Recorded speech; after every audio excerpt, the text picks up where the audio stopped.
Hello classmate, hello teacher. Ngayon, tracing tayo ng number 0. Yan, ayusin natin pagsusulat. Baka kasi masusulat tayo para very good tayo palagi kay teacher.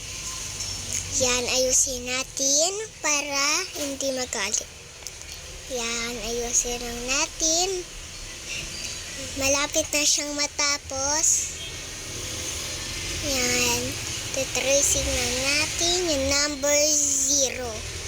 Yan, maganda yun mga pagsusulat natin. Yan.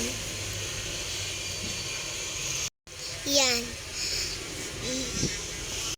Yan, tapos papantayin natin ng 0. Huwag dikit-dikit para hindi magalit si Teacher Leia.